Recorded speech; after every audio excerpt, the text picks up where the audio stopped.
ਦੇ ਸਮੇਂ ਦੌਰਾਨ ਅਸੀਂ ਦੇਖਦੇ ਹਾਂ ਕਿ ਪੰਜਾਬ ਨੇ ਜਿਹੜੀ ਆ ਬਹੁਤ ਤਰਾਸਦੀ ਹੋ ਗਈ ਹੈ, ਚਾਹੇ ਬਰਸਾਤ ਦੇ ਪਾਣੀ ਦੀ ਲਾਈਏ ਤੇ ਚਾਹੇ ਹੜ੍ਹਾਂ ਦੀ ਲਾਈਏ। ਜਿਹਨੂੰ ਲੈ ਕੇ ਪ੍ਰਸ਼ਾਸਨ ਵੱਲੋਂ ਸਰਕਾਰ ਵੱਲੋਂ ਲੋਕਾਂ ਦੇ ਜਿਹੜੇ ਹੜ੍ਹ ਪੀੜਤ ਉਹਨਾਂ ਦੀ ਸਮੇਂ-ਸਮੇਂ 'ਤੇ ਮਦਦ ਕੀਤੀ। ਬੇਸ਼ੱਕ NGOs ਬਹੁਤ ਆਈਆਂ ਆਪਣੀ ਮਦਦ ਕਰਦੀਆਂ, ਉੱਥੇ ਪ੍ਰਸ਼ਾਸਨ ਵੀ ਇਸ ਗੱਲ ਤੋਂ ਪਿੱਛੇ ਨਹੀਂ ਹੈ ਕਿ ਲੋਕਾਂ ਦੀ ਜਿਹੜੀ ਮਦਦ ਕੀਤੀ ਜਾਵੇ। ਸੋ ਅਸੀਂ ਇਸ ਵੱਖ-ਵੱਖ ਮੁੱਦਿਆਂ ਨੂੰ ਲੈ ਕੇ, ਇਸ ਵਿਸ਼ੇ ਨੂੰ ਵੀ ਲੈ ਕੇ ਹੁਣ ਜਿਵੇਂ RDC ਮੈਂ ਕੋਮਲ ਮਿੱਤਲ ਜੀ ਕੋਲ ਕਿ ਸਿਵਲ ਪ੍ਰਸ਼ਾਸਨ ਵੱਲੋਂ ਸਰਕਾਰ ਵੱਲੋਂ ਦਿਸ਼ਾ ਨਿਰਦੇਸ਼ ਦੇ ਕਿਹੜੇ ਜਿਹੜੇ ਹੜ੍ਹ ਪੀੜਤਾਂ ਦੇ ਉਪਰਾਲੇ ਕੀਤੇ ਜਾ ਰਹੇ, ਉਹਨਾਂ ਨੂੰ ਕਿਹੜੀਆਂ ਸਹੂਲਤਾਂ ਕੀਤੀਆਂ ਨੇ ਤੇ ਹੋਰ ਜ਼ਿਲ੍ਹੇ ਦੇ ਵਿੱਚ ਕਿਹੜੇ ਇਹੋ ਜਿਹੇ ਕੰਮ ਆ ਜਿਹੜੇ ਲੋਕਾਂ ਦੇ ਹਿੱਤ ਵਿੱਚ ਆ। ਸੋ ਮੈਮ ਤੁਹਾਡਾ ਸਵਾਗਤ ਹੈ ਜੀ ਰੂਲਿੰਗ ਮੀਡੀਆ ਨਿਊਜ਼ ਵਿੱਚ। ਮੈਂ ਪਿਛਲੇ ਸਮੇਂ ਜਿਹੜਾ ਹੜ੍ਹ ਦਾ ਚਾਹੇ ਬਰਸਾਤ ਦਾ ਪਾਣੀ ਹੋਵੇ ਚਾਹੇ ਹੜ੍ਹ ਦੇ ਲੋਕਾਂ ਨੂੰ ਬਹੁਤ ਤਰਾਸਦੀ ਹੋ ਗਈ ਪੰਜਾਬ ਕੋਲ ਘਰਾਂ ਦੇ ਘਰ ਬੜੀ ਪ੍ਰੋਬਲਮ ਉਹਨੂੰ ਲੈ ਕੇ ਸਿਵਲ ਪ੍ਰਸ਼ਾਸਨ ਵੱਲੋਂ ਕਿਹੜੇ ਉਪਰਾਲੇ ਕੀਤੇ ਜਾ ਰਹੇ। क्योंकि सानू पता है कि इस साल पंजाब के हड़੍ਹਾਂ ਦੀ सिचुएशन लगातार ही बनी हुई है। इस दे विच साडे प्रशासन हुशियारपुर वालों शुरू तो ही काम किए जा रहे हैं। असी बहुत स्टार्टिंग दे विच ही हड़੍ਹ ਦੀ मीटिंग्स करके असी इंश्योर कर लिया कि साडे जिन्ने भी फ्लड प्रोटेक्शन के काम होने हैं वो भावें किसी दरिया के किनारे के काम ने फ्लड प्रोटेक्शन ने या फिर कोई साइकिल की सफाई सी या ड्रेन की सफाई से असी बहुत स्टार्टिंग तो ही मीटिंग करते आए, ये इंश्योर कर रहे हैं कि सारे फ्लड प्रोटेक्शन काम मुकम्मल हो।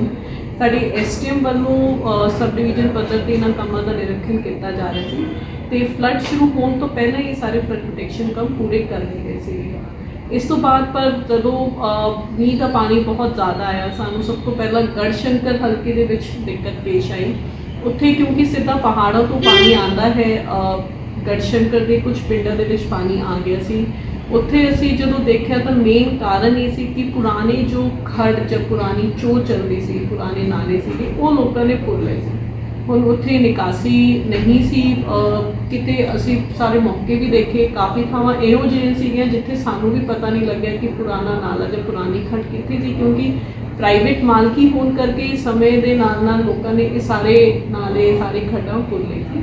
पर फिर भी प्रशासन वालों ते लोगों के सहयोग नाल असी बहुत मेहनत कश कीती दे विच कि पानी किते भी खड़ा ना होए। असी इस दे विच थोड़े पार्टनरशिप भी रहे हैं कि हुशियारपुर के विच पानी खड़ा नहीं होया तो जिन्ना भी पानी आया सीगा नाल दी नाल एक दिन के अंदर जब 2 दिन वध तो वध सारा पानी निकल गया। असी अपनी सारी टीमां फील्ड दे विच मौजूद रखियां। कुछ एक पॉइंट्स असी देखे जिथे कोई नहर का कोई वीक स्पॉट सीगा या फिर किसी खड़ दे विच किसी चो दे विच सानू लग्या कि इत्थे लीकेज हो सकती है, ब्लीच हो सकता है, उन्होंने नाल दी नाल स्ट्रेंथनिंग की गई ताकि उधरों पानी ना आए।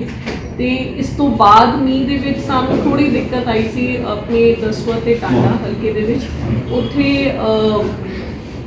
क्योंकि ब्यास दरिया नाल लगता है तो पानी जाता है काफ़ी, ब्यास दरिया नाल लगता है तो चो तो पानी जाता है, काली बई तो पानी जाता है। कुछ एक एरिया से जो ओवर फ्लड हो गए थे बई के ओवरफ्लो करके, पर उत्थे भी साडे प्रशासन वालों समूह रेवेन्यू टीम वालों बहुत ही मुस्तैदी नाल काम किया गया। जिथे भी कोई ब्लॉकेज सी बई दे विच ड्रेन दे विच उन्होंने नाल दी नाल खोलिया गया। तो हुण फिलहाल हुशियारपुर के विच फ्लड की कोई पोजीशन नहीं है, हड़੍ਹ की कोई पोजीशन नहीं है। साडा पौंग डैम का जो लेवल है वो इस वेले 1376 फीट के आसपास चल रहा है। उसकी कैपेसिटी 1390 की है।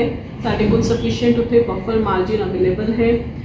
इस दे नाल नाल असी ब्यास दरिया का भी लेवल रेगूलरली मॉनिटर कर रहे हैं। पर ब्यास दरिया लेवल पे जो साडे फ्लड प्रोटेक्शन वर्क्स हो रही है, जो तुसी बन बने हैं, उसकी स्ट्रेंथ असी चेक कर रहे हैं तो वो सफिशिएंटली स्ट्रॉन्ग है। आने वाले दिनों के जेकर और मीह भी पैंदा है तो उसको सस्टेन करेंगे। तो हुशियारपुर के कितने भी ज़्यादा कोई घबराने वाली गल नहीं है, सारी सिचुएशन अंडर कंट्रोल। मैम गल करिए जिवें तुसीं गढ़शंकर की गल की, गढ़शंकर के लागले पंजाबी पानी है जिहदे लोगों की फसलों सी जिवें तुसीं दस्सिया मालकी सी लोगों को पता नहीं, प्रशासन को भी बहुती जानकारी नहीं है सी, पर बहुत सारी रेत जी फसल नीचे आ गई तो उन्होंने जो माइनिंग लैके ये कोई खास प्रावधान है गवर्नमेंट ऑफ पंजाब वालों या फिर रेत जो किसान चक्कन अपनी फसल में किस तरह? जी देखो हुण क्योंकि जो पानी आया तो पानी के नाल नाल बहुत सारी सिल्ट आ गई है, जमा हो गई खेतों के जमा है। ਇਸ ਦੇ ਵਿੱਚ ਸਾਡੇ STRF ਦੇ ਵਿੱਚ ਪ੍ਰੋਵੀਜ਼ਨ ਹੈ ਕਿ ਜੇਕਰ ਕੋਈ ਵੀ ਕਿਸਾਨ ਆਪਣੇ ਖੇਤਾਂ STRF ਦੇ ਵਿੱਚ ਪ੍ਰੋਵੀਜ਼ਨ ਹੈ ਕਿ ਜੇਕਰ ਕੋਈ ਵੀ ਕਿਸਾਨ ਆਪਣੇ ਖੇਤਾਂ ਦੀ ਸਿਫਤ ਸਾਫ਼ ਕਰਨਾ ਚਾਹੁੰਦਾ ਹੈ ਤਾਂ ਉਹਦੇ ਲਈ ਕੁਝ ਕੰਪਨਸੇਸ਼ਨ ਵੀ ਹੈ। 18,000 ਪਰ ਹੈਕਟੇਅਰ ਦੇ ਹਿਸਾਬ ਨਾਲ STRF ਦੇ ਅੰਦਰ ਕੰਪਨਸੇਸ਼ਨ ਮਿਲਦੀ ਹੈ। ਨਾਲ ਦੀ ਨਾਲ ਹੀ ਸਾਡੀ ਜੋ ਡਰੇਨੇਜ ਮਹਿਕਮੇ ਦੀ ਟੀਮਸ ਨੇ, ਮਾਈਨਿੰਗ ਦੀ ਟੀਮਾਂ ਨੇ, ਉਹ ਮੌਕੇ ਤੇ ਮੌਜੂਦ ਹੈ। ਕਿਤੇ ਵੀ ਲੋਕਾਂ ਨੂੰ ਕੋਈ ਮਦਦ ਚਾਹੀਦੀ ਹੈ, ਅਸੀਂ ਡਰੇਨਸ ਦੀ ਤੇ ਚੋਅ ਦੀ ਸਫਾਈ ਕਰ ਰਹੇ ਹਾਂ, ਪਰ ਜਿੱਥੇ ਲੋਕਾਂ ਦੇ ਖੇਤਾਂ 'ਚ ਸਿਲਟ ਅਪ ਆ ਗਈ ਹੈ, ਲੋਕਾਂ ਨੂੰ ਉਸ ਦੇ ਵਿੱਚ ਵੀ ਕਿਸੇ ਤਰ੍ਹਾਂ ਦੀ ਮਦਦ ਚਾਹੀਦੀ ਹੈ, ਉਹ ਪ੍ਰਸ਼ਾਸਨ ਵੱਲੋਂ ਦਿੱਤੀ ਜਾਏਗੀ। ਕਿਸੇ ਤਰ੍ਹਾਂ ਦੀ ਕੰਪਨਸੇਸ਼ਨ ਵੀ ਚਾਹੀਦੀ ਹੈ, ਉਹ ਵੀ ਦਿੱਤੀ ਜਾਏਗੀ। ਇਸ ਤੋਂ ਇਲਾਵਾ ਕਿਉਂਕਿ ਹੁਣ ਇਹ ਮੌਸਮ ਪੈਡੀ ਦੀ ਬਿਜਾਈ ਦਾ ਸੀ, ਝੋਨੇ ਦੀ ਬਿਜਾਈ ਦਾ ਸੀਗਾ, ਕੁਛ ਹੀ ਏਰੀਆ ਨੇ ਜਿੱਥੇ ਝੋਨੇ ਦੀ ਫਸਲ ਖਰਾਬ ਹੋ ਗਈ ਹੈ। ਹਲੇ ਵੀ ਟਾਈਮ ਹੈ, ਅਸੀਂ ਦੁਬਾਰਾ ਬੀਜ ਸਕਦੇ, ਉਸ ਦੀ ਬਿਜਾਈ ਹੋ ਸਕਦੀ ਹੈ। ਸਰਕਾਰ ਵੱਲੋਂ ਇਸ ਦੇ ਲਈ ਫ੍ਰੀ ਸੈਪਲਿੰਗਸ ਤੇ ਫ੍ਰੀ ਸੀਡ ਵੀ ਮੁਹੱਈਆ ਕਰਾਇਆ ਜਾ ਰਿਹਾ ਹੈ। ਕਿਸੇ ਵੀ ਨਾਗਰਿਕ ਨੂੰ ਇਹਦੀ ਲੋੜ ਹੈ ਤਾਂ ਸਾਡੇ ਐਗਰੀਕਲਚਰ ਮਹਿਕਮੇ ਨਾਲ ਉਹ ਕੰਟੈਕਟ ਕਰਕੇ ਰਾਬਤਾ ਕਾਇਮ ਕਰਕੇ ਇਹ ਲੈ ਸਕਦੇ।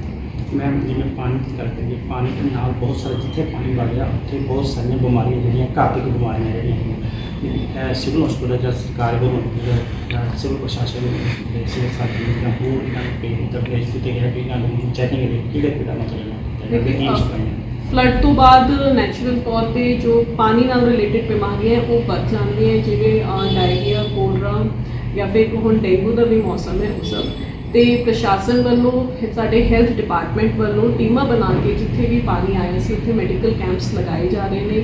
ਅਸੀਂ ਉਹਨਾਂ ਦਾ ਰੈਗੂਲਰਲੀ ਰਿਵਿਊ ਕਰ ਰਹੇ ਹਾਂ। ਸਾਡੇ ਕੋਲ ਸਫੀਸ਼ੀਐਂਟ ਕੁਆਂਟੀਟੀ ਦੇ ਵਿੱਚ ਮੈਡੀਸਿਨਸ ਵੀ ਅਵੇਲੇਬਲ ਨੇ। ਹੁਣ ਅੱਜ ਵੀ ਅਸੀਂ ਸਿਵਲ ਹਸਪੀਟਲ ਦਾ ਮੈਂ ਦੌਰਾ ਕਰਕੇ ਆ ਰਹੀ ਹਾਂ, ਉੱਥੇ ਸਫੀਸ਼ੀਐਂਟ ਕੁਆਂਟੀਟੀ ਦੇ ਵਿੱਚ ਫਲੱਡ ਦੇ ਲਈ ਬੈਡਸ ਵੀ ਡੈਡੀਕੇਟ ਕੀਤੇ ਹੋਏ ਨੇ, ਸਟਾਫ ਵੀ ਡੈਡੀਕੇਟ ਕੀਤਾ ਹੋਇਆ ਤੇ ਮੈਡੀਸਿਨਸ ਵੀ ਅਵੇਲੇਬਲ ਨੇ। ਹਾਲੇ ਤੱਕ ਸਾਨੂੰ ਫਲੱਡ ਨਾਲ ਰਿਲੇਟਡ ਕੋਈ ਕੇਸਿਸ ਨਹੀਂ ਆਏ ਹੈ ਨੋਟਿਸ ਦੇ ਵਿੱਚ। ਇਸ ਦੇ ਨਾਲ ਸਾਡੀ ਜਿੰਨੇ ਵੀ ਵਾਟਰ ਸਪਲਾਈ ਦੀ ਸਕੀਮਸ ਨੇ, ਰੂਰਲ ਵਾਟਰ ਸਪਲਾਈ ਭਾਵੇਂ ਜਾਂ ਫਿਰ ਸ਼ਹਿਰਾਂ ਦੀ ਵਾਟਰ ਸਪਲਾਈ ਸਕੀਮ, ਸਾਡੀ ਟੀਮਾਂ ਉੱਥੇ ਸੈਂਪਲਿੰਗ ਕਰ ਰਹੀ ਹੈ, ਚੈਕਿੰਗ ਕਰ ਰਹੀ ਹੈ। ਅਸੀਂ ਮਹਿਕਮਿਆਂ ਤੋਂ ਸਰਟੀਫਿਕੇਟ ਲੈ ਰਹੇ ਹਾਂ ਕਿ ਸੈਂਪਲਿੰਗ ਕਰਨ ਤੋਂ ਬਾਅਦ ਜਦੋਂ ਵਾਟਰ ਸੈਂਪਲ ਸਾਫ਼ ਪਾਏ ਗਏ ਉਹ ਸਾਨੂੰ ਸਰਟੀਫਿਕੇਟ ਦੇਣਗੇ ਕਿ ਇਹ ਪਾਣੀ ਪੀਣ ਯੋਗ ਹੈ, ਕਿਤੇ ਕਿਸੇ ਵੀ ਤਰ੍ਹਾਂ ਦੀ ਕੰਟੈਮੀਨੇਸ਼ਨ ਇੱਥੇ ਮੌਜੂਦ ਨਹੀਂ ਹੈ। ਸਾਡੇ ਹੈਲਥ ਮਹਿਕਮੇ ਕੋਲ ਤੇ ਵਾਟਰ ਸਪਲਾਈ ਵਾਲੇ ਮਹਿਕਮਿਆਂ ਕੋਲ ਸਫੀਸ਼ੀਐਂਟ ਕੁਆਂਟੀਟੀ ਦੇ ਵਿੱਚ ਕਲੋਰੀਨ ਦੀ ਟੈਬਲੇਟਸ ਵੀ ਅਵੇਲੇਬਲ ਨੇ, ਜੋ ਕਿ ਉਹ ਵਾਟਰ ਸਪਲਾਈ ਸਕੀਮਸ ਦੇ ਵਿੱਚ ਪਾ ਰਹੇ ਹਨ ਤਾਂ ਕਿ ਪਾਣੀ ਨਾਲ ਰਿਲੇਟਡ ਪ੍ਰੋਬਲਮਸ ਨੂੰ ਰੋਕਿਆ ਜਾ ਸਕੇ। ਇਸ ਦੇ ਨਾਲ ਹੀ ਮੱਛਰਾਂ ਨਾਲ ਜੋ ਬਿਮਾਰੀ ਹੁੰਦੀ ਹੈ, ਡੇਂਗੂ, ਮਲੇਰੀਆ ਵਗੈਰਾ, ਇਸ ਦੇ ਲਈ ਲਗਾਤਾਰ ਫੌਗਿੰਗ ਕੀਤੀ ਜਾ ਰਹੀ ਹੈ। ਸਫੀਸ਼ੀਐਂਟ ਕੁਆਂਟੀਟੀ ਦੇ ਵਿੱਚ ਮੈਡੀਸਿਨਸ ਅਵੇਲੇਬਲ ਨੇ ਸਾਰੇ EOs ਕੋਲ ਵੀ, ਤੇ ਅਸੀਂ BDPOs ਕੋਲ ਵੀ ਕਹੇ ਕਿ ਤੁਸੀਂ ਮੈਡੀਸਿਨਸ ਆਪਣੀ ਖਰੀਦ ਕੇ ਰੱਖੋ ਤਾਂ ਕਿ ਫੌਗਿੰਗ ਤੇ ਸਪ੍ਰਿੰਗ ਹੁੰਦੀ ਰਹੇ।